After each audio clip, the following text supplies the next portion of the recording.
Today I'm using Dollar Tree wood to create some beautiful home decor, and I'm so excited to show you how each one turned out. For this project, I'll be using this 12-inch wood round from Dollar Tree. And for this one, I'm painting it with this chalk paint from Waverly in the shade Celery. I get these little bottles from Walmart and they have so many pretty colors to choose from. So I'm just giving the whole front a nice even coat. And this color is such a pretty soft green. It's one of those colors that looks so calm, which is exactly what I was going for. And I'm using one of these little sponge brushes because it makes it super easy to spread the paint out quickly. Nothing fancy here, just trying to get it covered without making a giant mess. I wanted to incorporate some flowers into this, and I love that soft plaster look, so I'm using some Dollar Tree flowers that I already had, and I'll be dipping them in joint compound to get that effect.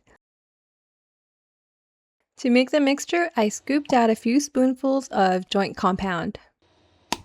And then I added a little school glue to help keep it from cracking. And then I added some water to thin it out and make it easier to work with. I just mixed everything together really well.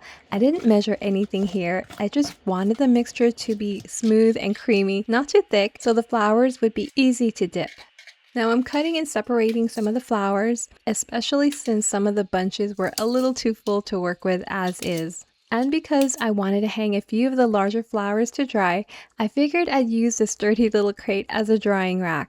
So now I'm just dipping the flowers right into the mixture, and I'm trying to make sure the petals and leaves get coated without making it too heavy or clumpy. And I just gently shake off the excess. This part is definitely messy, but it's also kind of fun. You can already see how it starts taking away that faux flower look and getting more of that soft plaster finish. I'm also using a spoon to get them fully coated.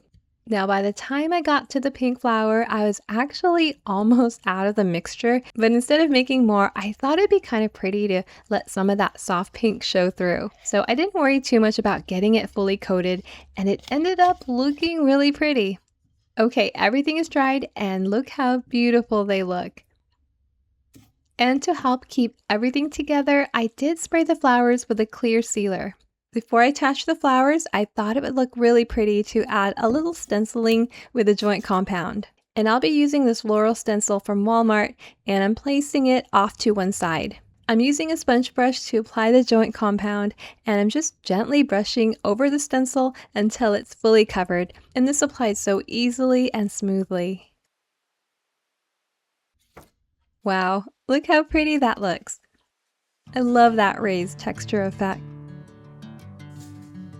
And so I'm adding another flower above it, kind of following the curve of the round. I'll be attaching the flowers on the opposite side, and I'm just kind of playing around with the placement here before gluing anything down. At this point, I wasn't really sure how I wanted it to look yet. I started off with one of the large leaves and then worked my way up with the flowers, just seeing what looked good. Then I ended with another leaf to balance it out, and after that, I just filled in some of the empty spots with the smaller flowers.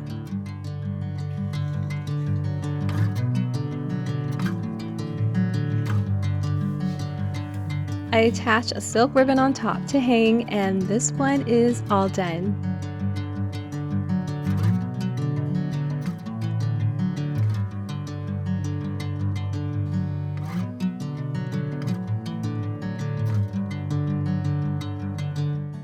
The next DIY is another wood round craft, and just like the first project, I'll be painting it in the same shade of celery using Waverly chalk paint.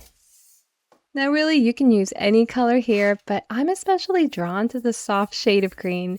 It has such a calm, fresh feel to it, and it'll go beautifully with the floral elements I'm planning to add later. It will dry just a little darker than it looks when it's wet, which actually adds a bit more depth to the finished piece. I want to add a faux window pane look on top of the wood, so I'll be using these bamboo sticks to create that effect. I got them on Amazon, and I'll be sure to link them below. I just need to cut them, so I'm laying them down and kind of marking where each piece needs to be trimmed. In the center, I'll be placing a little mini wreath, and I wanted to see how full it was going to be before making final cuts because I want it to sit just inside the center square. I'll be attaching some flowers, and I'm just using this little lavender bush from Dollar Tree. I'm pulling the stems out and the purple is going to look so pretty against the green.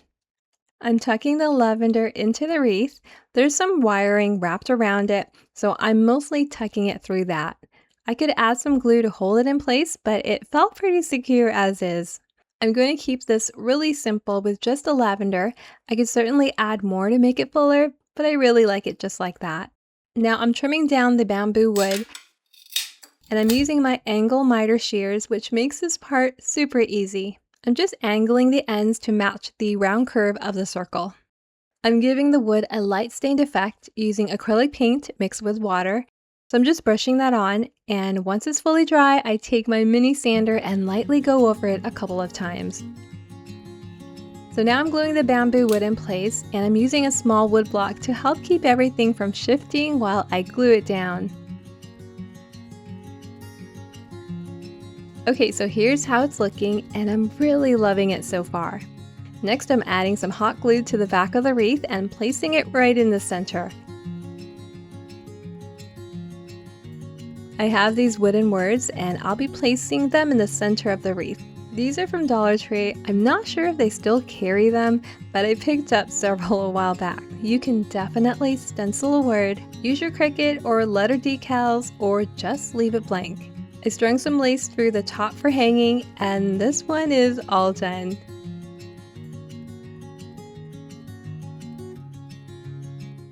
For this next DIY, I'll be using some Dollar Tree flowers that I pulled from their bouquets, along with this wooden frame block. I chose these flowers because I wanted to create that same plaster effect and attach them to the frame. I thought it looked so beautiful. So I scooped out some joint compound into a container, and I added a little bit of water to thin it out. I also added some glue to hopefully prevent cracking. Then I stirred everything together really well, making sure the mixture wasn't too thick. Then I dipped the flowers into the mixture, making sure they are fully coated, and gently shook off any excess. I took my time with this part, kind of rotating them around to make sure every little petal got covered without it getting too thick or clumpy. I hung some of them to dry, while others I laid flat, just depending on what seemed best for each one. I'll be painting the wood frame using these neutral colors. For the inside, I'm using khaki from Apple Barrel, and I did thin it down slightly with a bit of water because I didn't want to completely cover the wood with paint. I still wanted some of that natural wood to show through. For the outer frame, I mixed khaki and territorial beige from Apple Barrel for a slightly darker shade. Now, as I was painting the sides, I didn't feel like there was quite enough contrast to really make the piece stand out. The colors were pretty, but everything was blending together a bit more than I wanted. So I decided to go back in and repaint the inside using the soft taupe color from Craftsmart, and I definitely like this shade a lot better. So now that the flowers are fully dry, I did spray the flowers with a clear sealer. I'm just kind of playing around with the placement to get a feel of how I want everything to look, and I decided to keep it simple by keeping most of the flowers in one corner, then letting a few of the other pieces trail out to make it look a little more natural.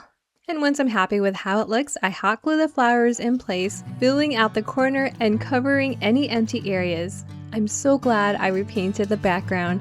It gave it such a beautiful contrast with the flowers. Now I thought it was so pretty just like that, but I wanted to see what it would look like with some wording. So I placed the word hello in that empty corner, and this one is all done.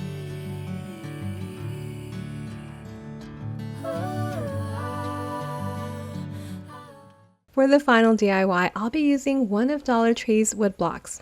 Before painting, I'm giving it a quick sanding all over, especially on the ends to smooth out any rough edges.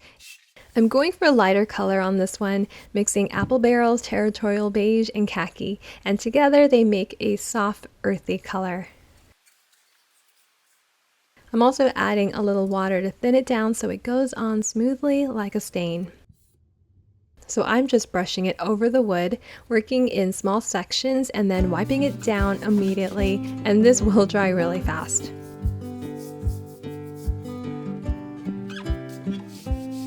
I also make sure to apply it evenly on the sides.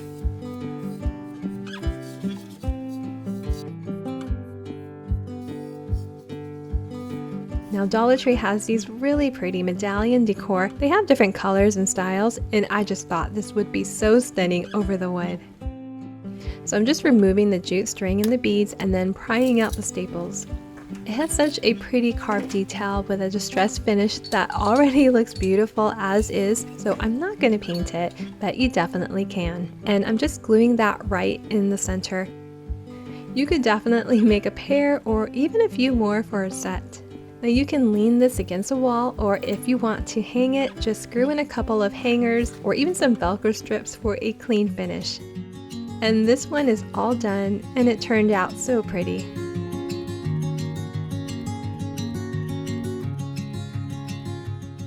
Thank you so much for watching. Don't forget to give it a thumbs up if you liked it and subscribe if you haven't already. Oh, and let me know in the comments below which one was your favorite. I absolutely love hearing from you.